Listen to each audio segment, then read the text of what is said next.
क्या बैकलॉग लगने के बाद प्लेसमेंट नहीं होगा आपका, इस चीज़ पर आप बात करेंगे। तो आपको इस वीडियो में 3 चीज़ें जानने को मिलेगा। एक, बैकलॉग लगने का क्या प्रॉब्लम आता है। दूसरा, बैकलॉग ना लगने के लिए क्या करें आप भाई स्टार्टिंग से, सेमेस्टर के स्टार्टिंग से। तीसरा, आपके पास 15 दिन, 20 दिन, 30 दिन है एग्ज़ाम से पहले, क्या करें, अच्छे प्रिपरेशन करें ताकि बैकलॉग ना लगे। स्टेप्स क्या होगा वो मैं आपको बताऊंगा। तो मेनली आपके पास क्या है, देखो, अगर आपका बैकलॉग लग जाता है तो क्या आपका प्लेसमेंट नहीं होगा, क्या आप एलिजिबल नहीं होंगे। कंपनी वालों का क्या एलिजिबिलिटी क्राइटेरिया रहता है मैं बताऊंगा आपको। वेल, ये फिक्स्ड नहीं है।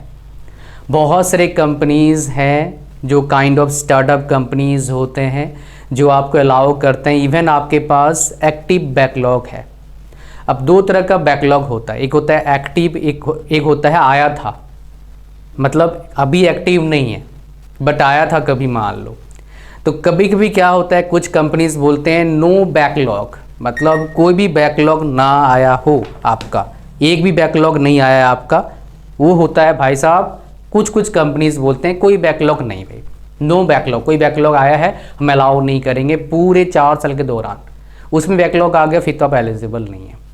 बट इस तरह कंपनीज 5, 10, 15% होते हैं। बट आपके कॉलेज में कितने आएंगे वो कोई नहीं बता सकता। टीपीओ वाले क्या करते हैं, बेसिकली ये सब खेल करते हैं। जो ट्रेनिंग एंड प्लेसमेंट ऑफिसर होता है उस पर होता है। बिकॉज कोई कंपनी है, मान लो सपोज दैट एक कंपनी ए कॉलेज में गया, बी कॉलेज में गया और सी कॉलेज में गया प्लेसमेंट के लिए, तो ए का एलिजिबिलिटी क्राइटेरिया थोड़ा अलग होगा, बी का मतलब सेम नहीं होता है। तो वो टीपीओ पर होता है, टीपीओ क्या चाहता है उस पर है। तो आप अगर आप प्रॉपर डेटा चाहते हो उसके बारे में, कौन सा कंपनी अलाउ करेगी कौन सा नहीं करेगी, आपके टीपीओ वाले आपको बता सकते हैं, आपके सीनियर आपको बता सकते हैं, वो भी चेंज होता रहता है। तो अगर आप फर्स्ट ईयर में हैं, अब तक बैकलॉग नहीं आया है, तो भाई आप लास्ट तक वीडियो देखना, आपको बैकलॉग नहीं आएगा, ठीक है। ये मैं आपको स्टेप्स बता दूंगा। Even you are very poor in grading, in getting marks, good marks, आपका अच्छा होगा, टेंशन मत लीजिए आप। मैं जानता हूँ बहुत सारे बच्चों को जिनका 10, 15, 20 बैकलॉग आया था और उनका जॉब लगा है, आई नो, बट क्लियर करना होता है। बट क्या मैं इसका सपोर्ट करता हूँ बैकलॉग आने को? नहीं। आप पढ़ाई करो, बैकलॉग नहीं आएगा आपका। तो एलिजिबिलिटी क्राइटेरिया मेनली क्या होता है मेजॉरिटी कंपनीज़ का, कि आपका कोई भी एक्टिव बैकलॉग नहीं होना चाहिए। मतलब आपके बीटेक फर्स्ट ईयर में, सेकेंड ईयर में, थर्ड ईयर में, फोर्थ ईयर में हैं आप, तो आपका अब तक कोई भी बैकलॉग आपके खाते में नहीं होना चाहिए। आप जो बैकलॉग आया वो क्लियर कर चुके हैं, वो आपका एलिजिबिलिटी क्राइटेरिया रहता है। लेकिन सबसे इंपॉर्टेंट और एक एलिजिबिलिटी क्राइटेरिया आजकल मैं देख रहा हूँ बहुत राइज कर रहा है, इस तरह राइज कर रहा है, वो क्या है, परसेंटेज, एवरेज परसेंटेज आपका कितना होना चाहिए। कुछ कंपनीज हो चुके हैं अभी इंडिया में जो बोल रहे हैं 70% आपका मार्क्स होना चाहिए। 7 CGPA नहीं भाई, 70% एलिजिबिलिटी क्राइटेरिया। तो आप कोशिश करें आपको परसेंटेज कम से कम 75 और 80 हो तो अच्छा है। 80% एबव अगर परसेंटेज आपका है, दैट इज़ मच बेटर, आपका फ्यूचर काफ़ी अच्छा हो पाएगा इस चीज़ से। 80% आपका 10th में कितना है, 12th में कितना है, सरकारी कंपनीज नहीं देखती है, बट प्राइवेट कंपनीज देखती है 10th में कितना आया, 12th में कितना आया, प्लेसमेंट के दौरान खास करके कितना परसेंट चाहिए होता है, मैक्सिमम 70%, कुछ 80% मांगते हैं। तो इस तरह का रहता है आपका। आप बोलो सर मेरा तो 10th में 12th में 65% है, क्या होगा। कुछ कंपनीज अलाउ करते हैं 60% भी रखते हैं, बट उसमें फिर आप थोड़ा सा आपको दिक्कत आएगा। बट जो हो चुका है गड़बड़ उसको लेके आपको नहीं चलना है, अभी जो आपके पास अपॉर्चुनिटी है उसको लेके चलना है। आप बेहतर से बेहतर प्रिपरेशन करिए किस चीज़ में, आपका बीटेक में, और काफ़ी अच्छा परसेंटेज लाइए। ये आपको समझ में आ गया क्या आपको जॉब में अलाउ करेंगे नहीं करेंगे। आगे बढ़ते हैं, आइए नेक्स्ट हमारे पास क्या है, स्टेप्स टू अवॉइड बैकलॉग। अगर आपको बैकलॉग नहीं चाहते हो आने का क्या नुकसान होता है। मान लो फर्स्ट सेमेस्टर में बैकलॉग आया तो आपको पेपर हो सकता है कुछ जगह पर थर्ड सेमेस्टर देना पड़ता है, मतलब 1 साल बाद, कुछ जगह पर नेक्स्ट सेमेस्टर में देना होता है। सबका अलग क्राइटेरिया भाई, आप कहाँ से पढ़ रहे हैं उसके हिसाब से है। तो मान लो आपको नेक्स्ट ईयर देना होगा, भाई सब कुछ भूल जाओगे, दोबारा पढ़ना पड़ेगा, और थर्ड सेमेस्टर का चीज़ों को भी पढ़ना पड़ेगा आपको। तो मान लो 2 बैकलॉग आया, थर्ड सेमेस्टर में 6 सब्जेक्ट है, 6 2 8 सब्जेक्ट्स आपको पढ़ने होंगे। समझ पा रहे हैं, are you getting my point. तो यहाँ पर प्रॉब्लम क्रिएट होता है आप सभी बच्चों के लिए। तो अगर आपको बैकलॉग नहीं लेना है तो आपको क्या करना है, अगर आप स्टार्टिंग कर रहे हैं कोई सेमेस्टर एग्ज़ाम, तो आपको डेली पढ़ना है। स्टडी डेली, क्लासेस अटेंड करने हैं आपको, ज़्यादा कूल नहीं बनना है, एक कूल के चक्कर में हॉट बन जाएंगे भाई लास्ट में, तो ऐसा मत करिए, ठीक है, तो कूल नहीं बनना है भैया।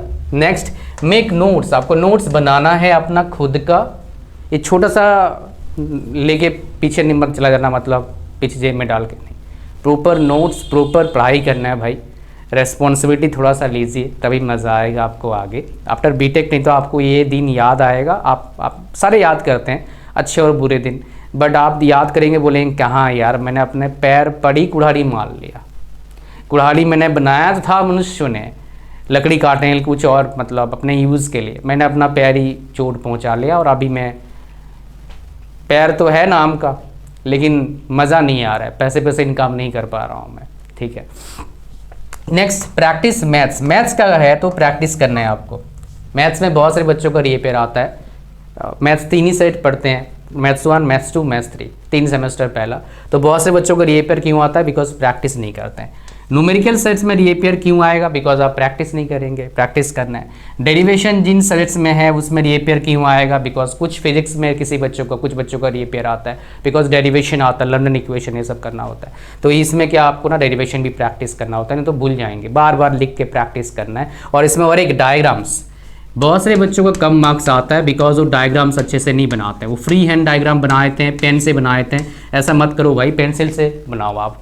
नेक्स्ट हमारे पास क्या है, समझना है आपको टॉपिक को, खाली रट्टा नहीं मानना है। Try to understand what you are studying, basic fundamental meaning को समझो हर टॉपिक का जो स्टडी कर रहे हो आप। सिलेबस के हर टॉपिक को आपको पता होना चाहिए, एटलीस्ट आप कुछ तो लिख के आओ एग्जाम में।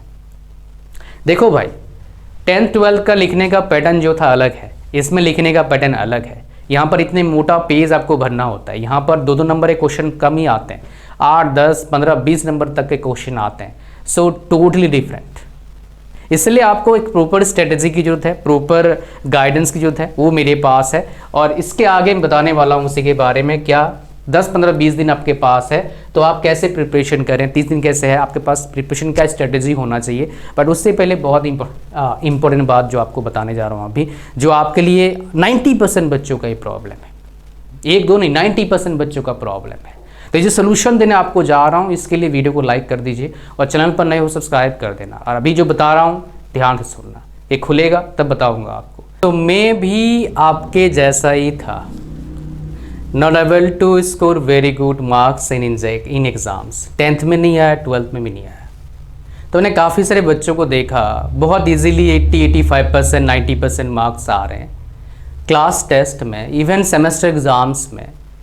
और हमने देखा भाई मेरे जैसा ही बच्चे हैं, जब क्लास में साथ बैठते हैं तो पता लग जाता है। बट मैंने बोला भाई क्या ऐसा इनके पास जो मेरे पास नहीं है? Then I have started searching and I got the solution, and after that मैंने उसको इम्प्लीमेंट करना चालू करा। बिकॉज कोई सोल्यूशन मिला, सोल्यूशन अच्छा है बुरा है मुझे कैसे पता लग गया?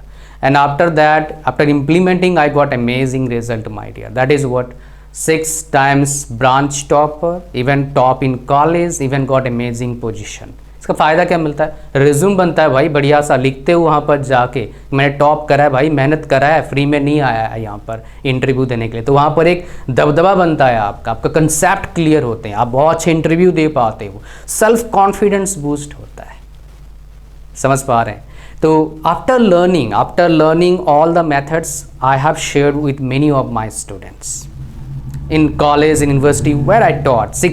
मैंने 5-6 साल पढ़ा है फिजिकल सेंटर्स में, कॉलेज में, कोचिंग में, फिजिकल, ऑफलाइन, ऑनलाइन तो भाई 8 साल से चल रहा है। So after that I have realise कि मेरे को एक प्रोग्राम लॉन्च करना चाहिए, जो मैंने लास्ट ईयर लॉन्च करा।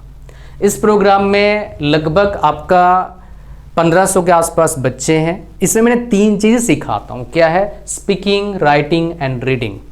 कैसे बोलना है? You are zero right now in English, it is for you. आप इंटरमीडिएट लेवल पर हैं, इट इज़ फॉर यू। आपका अच्छा मार्क्स नहीं आता है, इट इज़ फॉर यू। आप अच्छा पढ़ना चाहते हैं बट समझ में नहीं आता है, इट इज़ फॉर यू।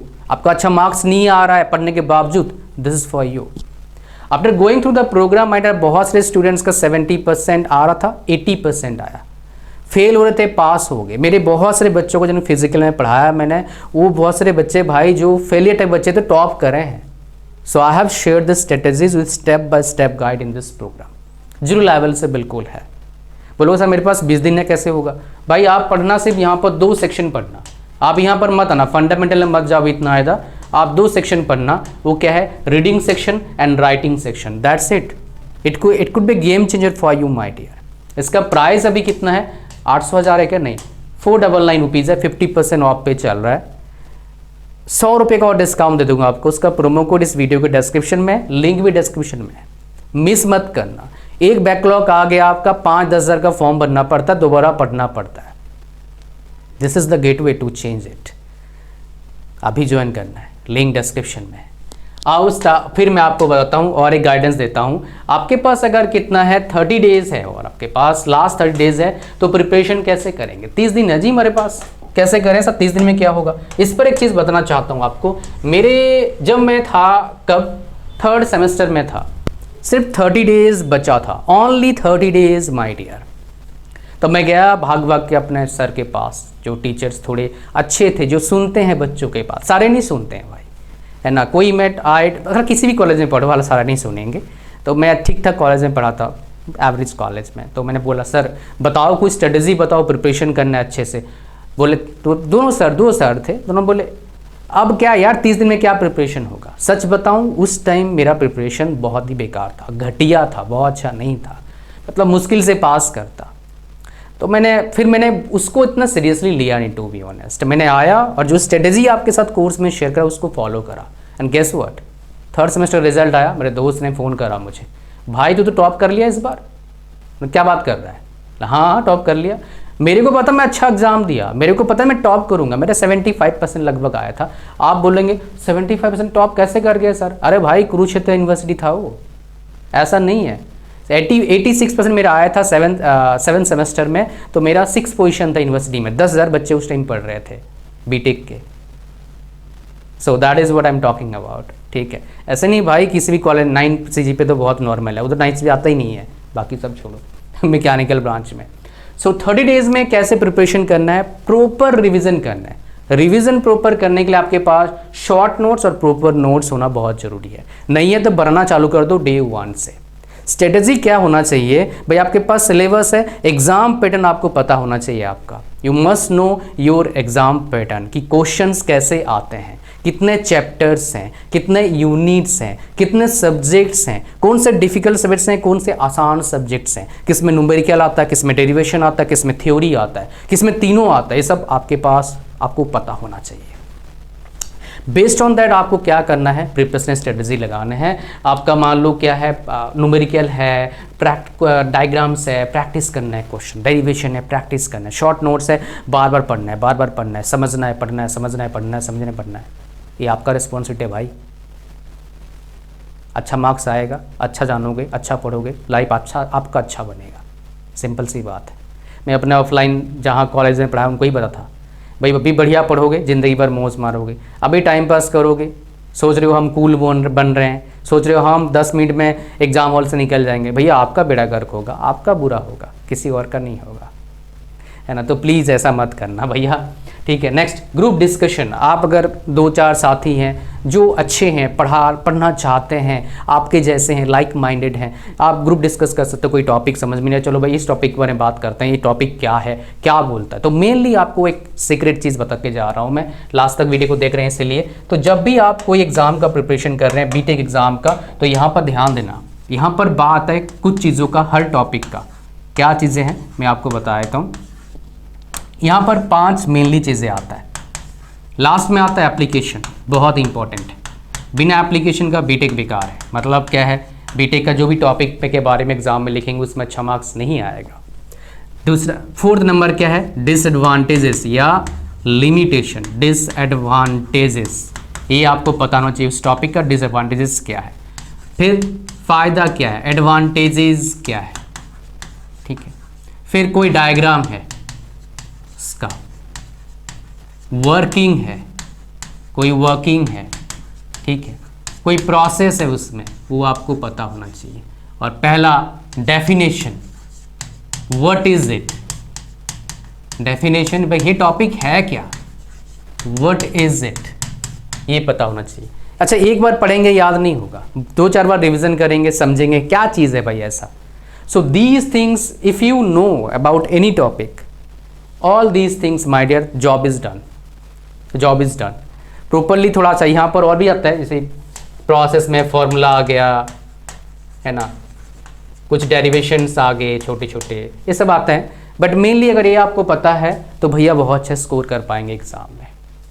समझ पा रहे हो? तो I hope you got all the points about this video. Thank you very much for watching the video till and. जो भी बच्चे हैं चाहते हैं बहुत अच्छा स्कोर करना, अपने रिज्यूम में लिखना, लिंक डिस्क्रिप्शन में है, अभी ज्वाइन करना, डिले मत करना। It can save your money, it can save your future, and even it will help you to have another dimension about study. आपको पता लगेगा मार्क्स कैसे अच्छे आते हैं। Thank you very much. Even course के अंदर भी बहुत सारे बच्चे जब लाइव क्लास मिला था बच्चों के साथ, वो पहले मेरे स्टेप्स को, मेरे कंसेप्ट को फॉलो कर रहे हैं। बहुत सारे बच्चों का 70% आ रहा था, 60% आ रहा था, 10%, 15%, 20% मार्क्स बढ़ा है, वो लाइव चैट में उन्होंने बोला है। ठीक है, तो और वो कॉलेज ऐसे नहीं भाई, इस कोर्स में ऑलरेडी NITs, IITs और जहाँ पर आप एडमिशन लेना चाहते हैं वो सारे बच्चे ऑलरेडी इसमें एनरोल कर चुके हैं। Thank you, God bless you all, bye bye.